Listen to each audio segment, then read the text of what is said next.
進撃の巨人ファイナルシーズン監督の林雄一郎です。どうぞよろしくお願いします。撮影監督の浅川茂樹です。よろしくお願いします。 CGI プロデューサーと画面設計を担当しました丹縄です。よろしくお願いします。総作画監督の新沼大輔です。よろしくお願いします。色彩設計を担当しました末永純子です。よろしくお願いします。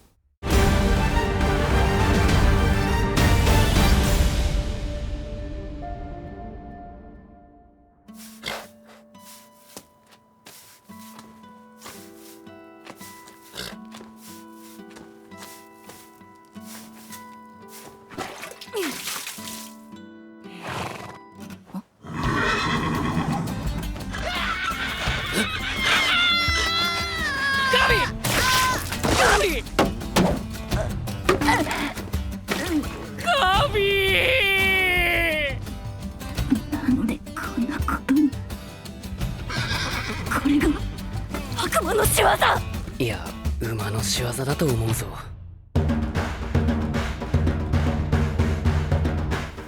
進撃って結構ギャグシーンはちょいちょい入ってくると思うんですけど、結構なんか独特のシュール系の笑いのシーンが多めだと思うんですけど、でよく見てないとなんか今のってギャグだったのかなって気づかないようなものが多いんですけど、この馬のシーンって結構なんか珍しくストレートなギャグシーンになってて、すごくなんかガビのなんかコミカルな部分とかよくわかるし、なんかすごく、巨人の中では、珍しくて面白いなと思いましたね。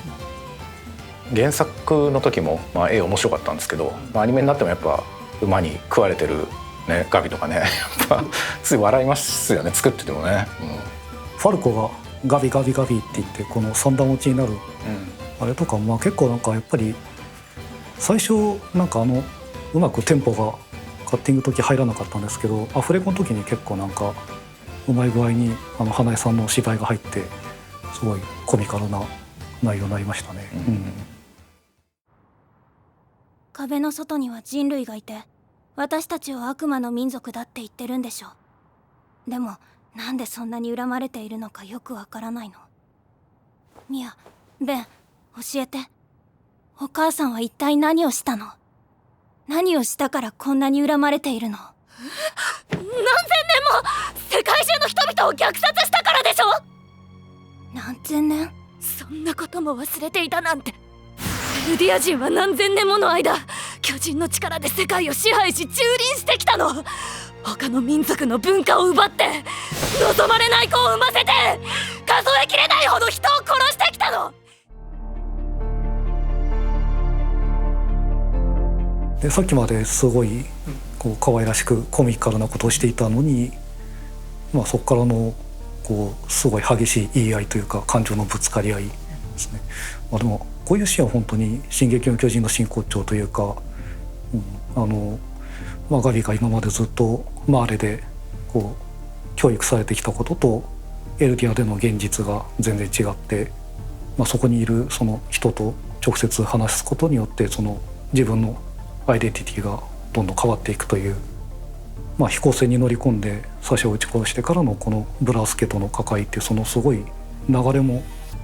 面白いし、ここの11話からその13話のニコロのレストランまでのその流れってすごく僕はファイナルシーズンの中でもすごい好きな流れですね。今回のファイナルシーズンって、ちょうどコロナの影響もあり多くの人があんまり音響のアフレコの現場に行ってないので、上がってきたものを見てもう毎回役者さんの演技がねすごくって、高まるんですよね。まだ絵作ってなかったりもするんですけど、先に音響声が来たりするんですけど、それに合わせて絵も描かれてるのかなとちょっと思ってたりとか。飯沼さんそのあたりなんか声ってなんか描く時に影響あったりしますか？ないかこっちとしてはやっぱそれに負けないようになるべく頑張っていい絵を描かなきゃなとは思いますけどね。役者さんの声がすごい熱の入った芝居入ってくるんで、やっぱりなんか、ラッシュの時に表情を見るとちょっとなんかもっと本当は持った方がいいかなっていうのは結構あったりしますけどね。あとそのガビとカヤのシーンもともとカヤが住んでた家の中での芝居なんですけど、もう何年も人が住んでなくて廃墟化してて、個人的にすごい廃墟的な背景大好きなので、そこはちょっとすごくその部分でも僕はすごい気に入ってて、でも木漏れ日の処理とかもすごい綺麗に入れてもらって、自分でも気に入ってる処理なんですよね。結構なんか白目の色一つとっても微妙に変化させたりしてますから、末永さんからのリテイクで白目影中の白目を明るくみたいなリテイクがめちゃくちゃ多かったじゃないですか。めちゃくちゃ出してんなと思って、こだわってるな。すいません。いや難しかったんですよね結構。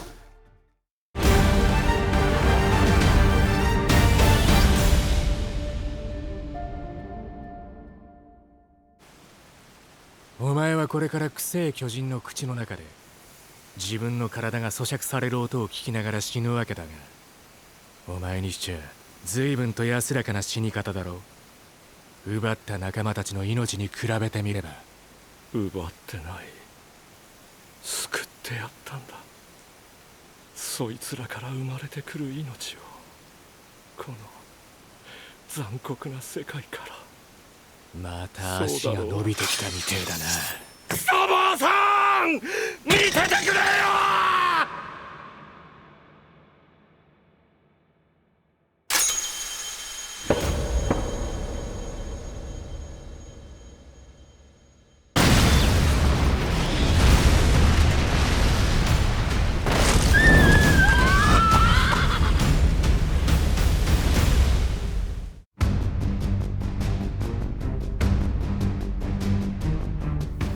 後ろの爆発直前の水玉、もうこの後爆発が待ってるのに水滴とかがもう綺麗に見れればいいなと思ってそのギャップとしてもう美しい画面になればと思って、すごい水玉の作り込みを頑張って撮影処理でやってみました。まだここはやっぱね、リヴァイがこう吹っ飛ばされるっていうすごい大事なシーンでもありますからね、とりわけやっぱ美しく描きたいなと思いましたね。分かりづらいんですけど、結構後ろのセルとかを水玉にはめ込んだりとかしててうっすら見えるようにしてたり、周りの背景が映り込んでたりしてて、できるだけリアルな水を作るように心がけたんですけど、おかげでちょっと作業引っ張っちゃってギリギリにやってる感じになっちゃったんですけどいやでも本当イメージ通りの美しい画面になりましたね、あれは。まあ多分コンテからコントロールされてたと思うんですけど、それまでザーッと雨が降ってるシーンがあって、本当スローモーションのシーンをきっかけにそのバーンと爆発して、シーン代わりするみたいな感じのやっぱ一つのそうですトリガーになってるというか、っていうのが映像的にもいいなって思いましたね。迫力あるって生と同みたいな感じでね、溜めてっていう感じがね、そうですね、じわじわこう見てる方もずっと引き込まれてバーンってなるっていうのがね、いいですよね。作画もすごい丁寧にそうですね、スローで描かれててよかったですね。スローの作画結構難しいんですよね。いやでも馬、コンテ描いた時、いやこれ相当うまく描かないとなかなか失敗しそうだなと思って、上手い人にやってほしいなと思ってたんですけど、上がり見たら本当にもうぴったりな馬のこう暴れる炎にまかれる芝居が描かれてて、あれはもう本当一発でうまくいった感じでしたね。炎って結構撮影でやると中にテクスチャー貼ったりして作画のフォルムが溶けてなくなっちゃうような処理にしちゃうこともあるんですけど、なんか作画が良かったんであえてもうただの透過光みたいな、もう作画を生かした画面にした方がいいなと思って、そのまま撮ってたりします。馬自体描くのはやっぱ難しいですもんね、そもそもが。そうです。さらに暴れてるし、燃えてるし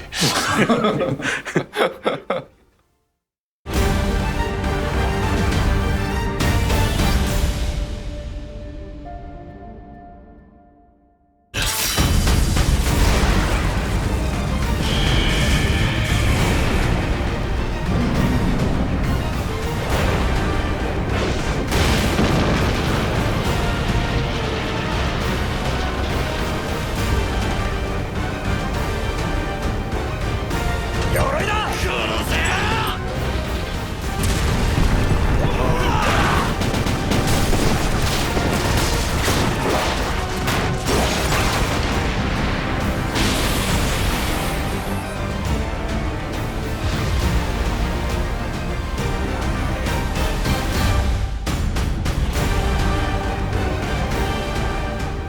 今作でその巨人をまず CG で描くっていうふうに監督と話して決めた時にやっぱり一番時間かけて検証したりとか、あとフィニッシュへの絵の追い込みとかもやっていったのがやっぱ1話のシーンがやっぱ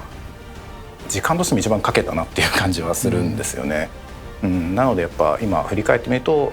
一番印象に残ってるなっていうふうに思ってました。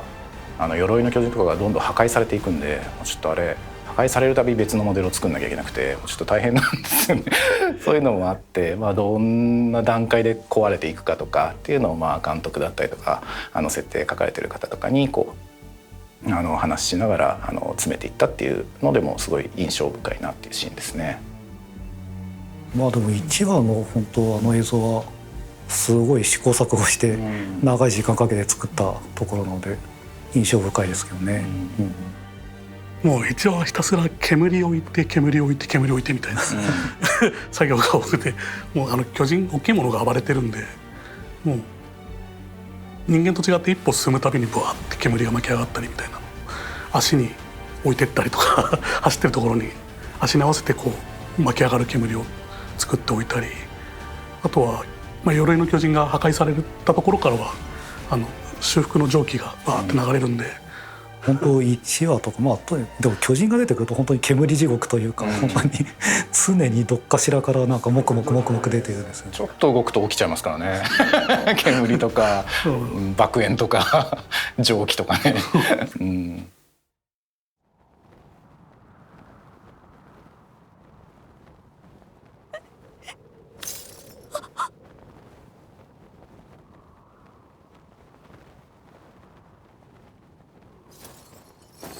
そこ。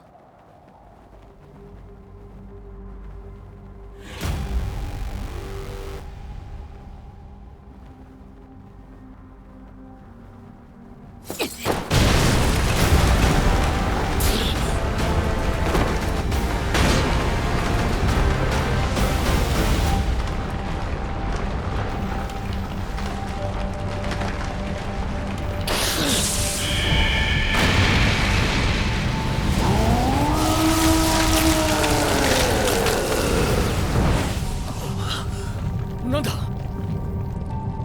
始まったんだ。巨人たちが動き出した。ガリアードさん、やっぱり難しいよね。ピークス、裏切ったんじゃなかったの？カービィ、私が仲間を売ると思ったの？でもマーレに仕えても私たちに未来はないって。見て、私はマーレを信じてない。私は一緒に戦ってきた仲間を信じている。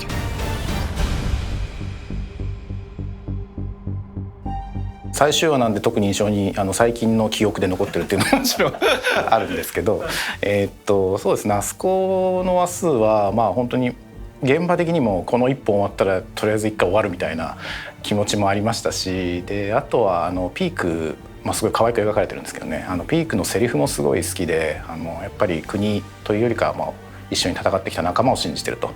本当仕事の現場もね本当にそうありたいと思ってやってるんですけど、結局最終的にはアニメってみんなで作るんで一人でできること限られてるんですけど、本当に桜さんが挙げてくれたこのキャラクター、背景さんの背景とかっていうのも結集して一つの映像にしていくんで、もう本当に胸に響くというか、すごい好きなセリフだったんでこちらも選ばせていただきました。ピークはだいぶ書く人によってね思い入れがだいぶちょっと変わるところあります、いいキャラクターですよねやっぱね、最初はちょっと癒しを感じてましたねピークが出るとちょっと癒される感じありますからね。なんか緩いというか独特の空気感があって、ちょっと血圧低めな感じというか、ファン多いのもうなずけるなと思いますね。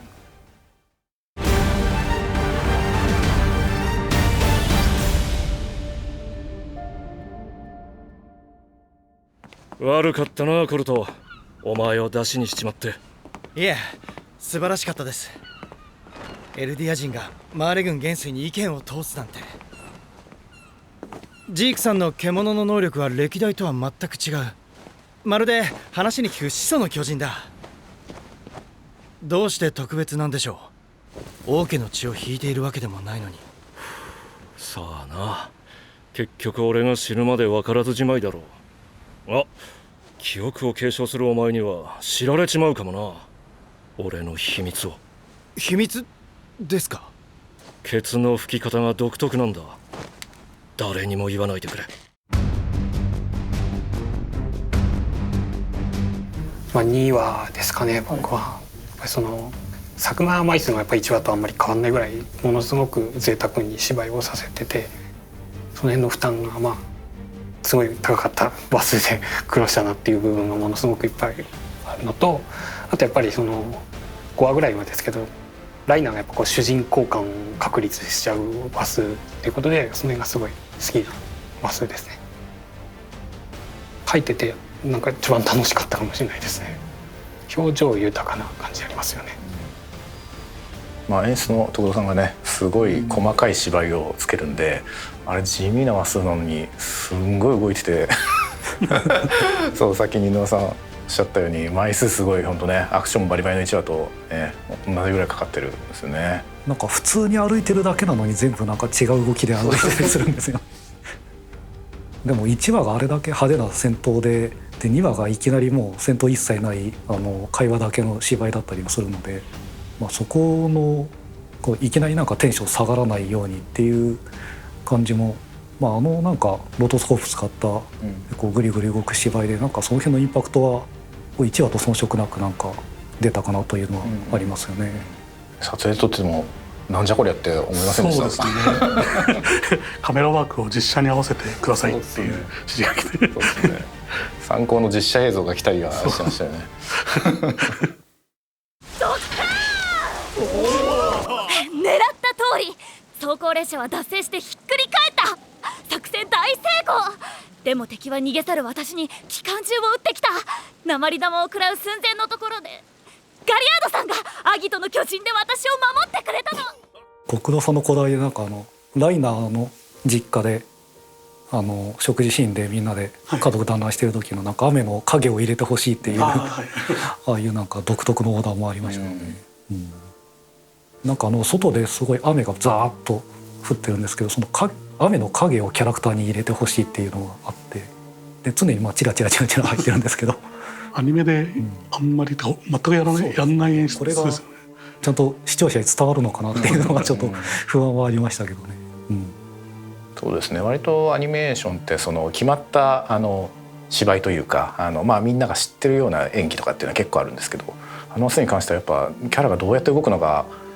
見ててみたいなドキッとするようなのが多いので、そういう意味では作り手からしてもやっぱり面白いなって思うところは結構多かったですね。記号的に処理しないっていう部分がやっぱり自分の仕事の今までやってきた仕事の中でもあまりないことなので、新鮮な気持ちで僕はやっぱとても楽しく仕事できましたね。その分やっぱり時間もかかっちゃってね、だいぶいろんなところに迷惑もかけちゃったりかもしれないんですけど、なんかもっと単純な作業で終わるのかなって想像していたところが、結構カット内でも色を変えるって指示が結構あったので、これは結構ボリュームがあるぞってなって、でも出来上がった映像を見たらすごいそれがしっとりした雰囲気とかたくさん出てて、なかなか良かったんじゃないかなと思いました。いや実は日常芝居の方がよっぽど大変だったりするので、今カット数は少ないんですよね。あれでも少なかったでしたっけ？カット数少ないですね。その代わりやっぱ長回しがあるからカット数が少ないってだけの話なんで長回しやっぱ大変ですよね。もう芝居だと原画も一体何枚入れればみたいなところもありますしね。ただの止め口パクじゃないですからね。そうですね、やっぱずっとライナー歩いてる方あります。そうずっと2人で歩きながらちょっと前後変化したりとか会話する時もすごい感情豊かに体ごと動かすんで、全然口パクだけじゃダメみたいなねあって、でもかなりやっぱ2話目にして相当攻めた内容ではありましたね、あれは。果たして日常なのかみたいなねこれはみたいな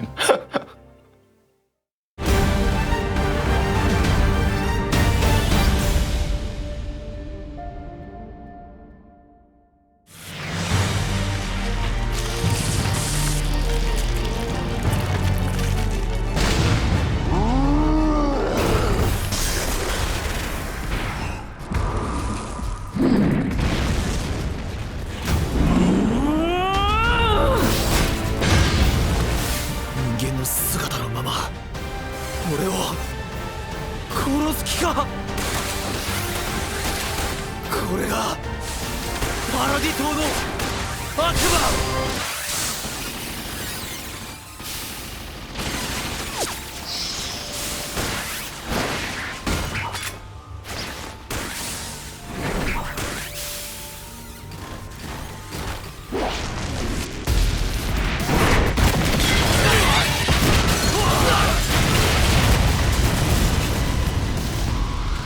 エレン・イエーガーは俺の敵じゃない。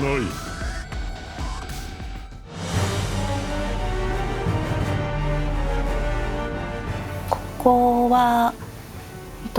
結構同じ場所なんですけど、キャラのいる場所や動きでどんどん色が変わるシーンだったので、作画も 3D も背景も仕上げも撮影も大変だったシーンで、やっぱ印象に残ってます。ストーリーの中でもこう誰の立場で見てもなんか毎回気づきがあって、例えばマーレ側とエルディア側から見ても毎回見方が変わるシーンで、作ってる側からも毎回こういうことでこういう演出なんだみたいなシーンがたくさんあって面白かったのでここにしました。6、7話は結構やっぱりずっと同じ広場でやり取りしてるので、まあ6話と7話でこう同じ見た目になるのがちょっと嫌だなと思っていて、で、まあ、夜で戦闘シーンなんですけど、6話はずっと鉄塔にスポットライトがすごい強い光があって、でそれで照らされているんですけど、で7話になるとそれが壊れてなくなってしまうので、そうするとスポットライトなくなって本当に真っ暗になってしまって、でもなんかそれだとちょっと、まあ、ただ暗いだけのシーンで戦闘もちょっとそれだと映えなくなってしまうので、なのでまあ街の明かりでオレンジ系のちょっと光を全体に照らして、で、まあ、下はちょっとオレンジ系、まあ、屋上の方は夜色のブルートーンっていう感じでちょっと分けたりして、でちょっとまあその話数ごとに変化もつけたりして、まあ、見てる人もまあなんですかね、飽きないようにもしたいし、アクションがよりこう変化ついて入るようにっていう配慮はありましたね。だからその同じような場所なのにずっと色は結構たくさん作ってもらったりして。そうですね、撮影さんでも調整が大変だった広場色と屋上でもう色が違うんでそう、まあ、同じような場所にいるのにそこで結構混乱が起きるというかねちょっと屋上から広場見てる時とかにキャラの色があれどっちこれみたいなのはちょっとありましたね。ちょっと広場色になってるやつと屋上色のバーって作業して撮ってたらつなげてみたらあれこれ色違うかもしれないみたいなのが後で直したりとかして、なんか屋上にアギトと車力がこうへばりついてるやつで、下から見てるのになんか色がちょっと違ってたりっていうので結構直しが発生してたり、結構屋上から見ると屋上の床というかは夜色なんですよね。でも広場側から見ると向こう建物ちょっと照らされてるんで、そこに夜色のキャラがいるとちょっと合わないとかっていうのがあって、なんでそうですね、新色でやったままだと背景とあんま合わないっていうのが実はちょっとあったりしましたね。6はフレアの位置がすごい悩んじゃって結構ぐるぐる走り回ったりするんで、鉄塔のそのスポットライトどこにあるんだろうって考えながらまあ意外とアギトがもう本当にぴょんぴょん飛び跳ねるからもうなんか今どちら側を取っているんだろうみたいに結構悩むことありますね。やめろやめろ。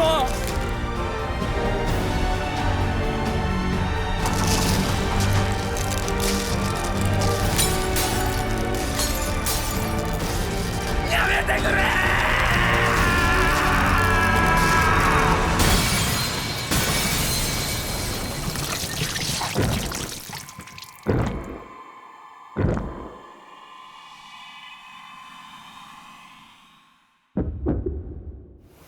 やっぱり影の情報量とかでこの作品のムードがすごい出るなっていうのは個人的には感じてたので、まあ、結構やっぱり感情表現するのに影って重要ですからね、まあ、あえてやっぱりここのシーンは逆光にしたいなって言ってそこから逆算して光源決めてったりとかっていうのもあったりするので、最初にボードってこうなんか光とかの色味を決める作業があるんですけど、その時に結構やっぱりそこのシーンのムード感をよく考えながら結構その画面の色自体を決めたりとか、そこはだいぶ細かく設計してますね。でも色チェックに作画さんに岩間さんとか監督立ち会っていただいて、どういう影付けかとか確認しながら細かく作れたので、なかなかそこまでする作品あまりないかもしれないなっていう。結構やっぱ倍以上なんか量があるような気はしますよね。なんかこんなに他の作品多かったっけなって結構思いますね。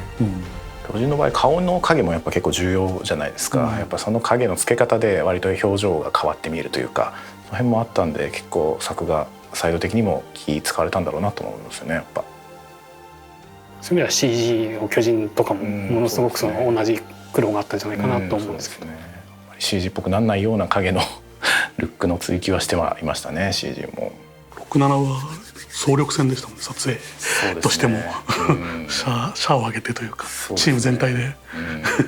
か中盤のいきなり山場っていうか、なんか最終回みたいなこう勢いでやってましたね。そうですね、中盤かにしても中盤っていうかまあ前半ですよね。そうですね、前半の終わりの方でしたけど、もうそこからはずっと終盤みたいな感じでやってた記憶がありますね。なんかバタバタしてる方が楽しめるとはいるんですけどね、なんかちょっとお祭りっぽくて、そうですね、なんかやばいってなって楽しんで撮ってるんですけど、修羅場を楽しまないと。いやでも今回はかなり修羅場でしたね。そうですね。